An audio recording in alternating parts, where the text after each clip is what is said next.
పూర్తి స్థాయిలో వి హనుమంతరావు గారికి ఎవరి మీద అనుమానం? గతంలో పనిచేసిన అధికారుల మీదనా, గత ప్రభుత్వం మీదనా, ఎవరి మీద అనుమానం ఉంది? అధికారులు ప్రభుత్వం ఇద్దరిని అంటున్నానండి. ఒకరిని ఎట్లంట అధికారులు ఉంటే ఎవరు సెలవు తీసుకుంటారు? ప్రభుత్వ సెలవు ఉంటేనే చేస్తారు కదా. ఈవెన్ పోలీస్ స్టేషన్ పోతే కూడా అరే ఎందుకు రాబోయంతో నువ్వు కాంప్రమైజ్ గా అని చెప్పిండు, కానీ అప్లికేషన్ ఇస్తే తీసుకొని పోలీస్ స్టేషన్లు కూడా ఉన్నాయి కనుక ఇది బాగా దీని మీద చేస్తే ఇప్పుడు అంటున్నారు టెలిఫోన్ ట్యాపింగ్ ఎందుకైంది?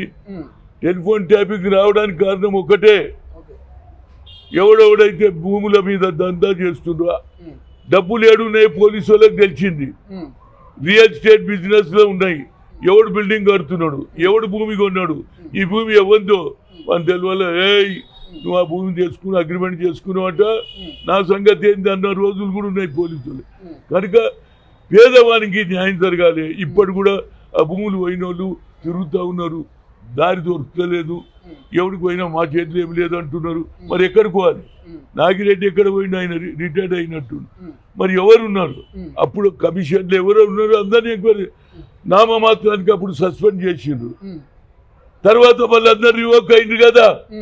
కనుక దాన్ని ఎంక్వైరీ చేస్తే ప్రభుత్వానికి మంచి పేరు వస్తుంది, డబ్బులు వస్తాయి. ఇవాళ ప్రభుత్వం దగ్గర మా ఏది గత ప్రభుత్వం అంతా లక్షల 5-6 లక్షల కోట్లు ఏది 7-10 కోట్ల అప్పు చేసిండు. ఈ డబ్బు వస్తే ప్రభుత్వానికి ఉపయోగపడుతుంది, పేదోనికి కూడా లాభం అవుతుంది, ఎవరి భూమి అనుకోవద్దు కదా. అదేవిధంగా ధరణి అన్నారు, ధరణిలో కూడా ఇలాంటి చిచ్చులన్నీ పోతాయి. కానీ నమ్మకం ఉన్నదా? ఒక సీనియర్ నాయకులుగా మీరు రాష్ట్ర ప్రభుత్వానికి ఒక సజెషన్ ఇస్తున్నారు, ఆ యొక్క కేసును మళ్ళీ తోగమంటున్నారు, దాని మీద ఒక ఎంక్వైరీ వేయమంటున్నారు. సో రేవంత్ రెడ్డి గారు దీన్ని సుమోటోగా తీసుకొని నిజంగా మరి దీనికి సంబంధించినటువంటి కేసు దీన్ని ఒక ఎంక్వైరీ చేస్తారంటారు, ఒక కమిటీ చేస్తారని నమ్మకం ఉన్నదా? తప్పక చూడండి, సుప్రీంకోర్టు కూడా ఏమన్నది, సోమూటో కూడా మేము కేసు తీసుకునే రైట్ ఉన్నది అన్నారు. పేదోడు కేసు వేయలేడు కదా. సోమూటో కింద కేసీఆర్ గారు రేవంత్ రెడ్డి తీసుకోమంటున్నా. జనం అడుగుతున్నారు, రైతులు అడుగుతున్నారు, భూములు పోయిన వాళ్ళు అడుగుతున్నారు, బాధపడ్డోళ్ళు అడుగుతున్నారు. మరి డబ్బు ఏమైంది? ప్రభుత్వ ఖజానాకు పోయిందా లేకుంటే అఫీషియల్స్ కొట్టేసిండ్రా? ఇది నాకు కావాలి. ఓకే, ఏమైనా ఆధారాలు ఉన్నాయా విహెచ్ గారి దగ్గర? దానికి సంబంధించిన ఆధారాలు, బాధితులు ఎవరైనా మిమ్మల్ని కలిసిరా?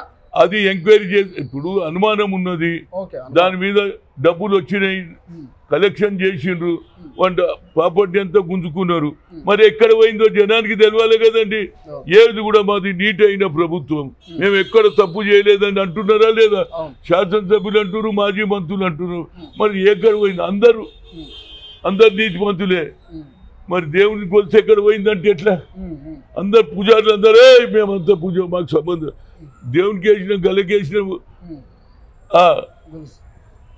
ఆభరణం ఎక్కడ పోయింది, ఆ గొలుసు ఎక్కడ పోయింది అని అడుగుతున్నా నేను. అదే అందరు నీతులుగా మాట్లాడుతున్నారు.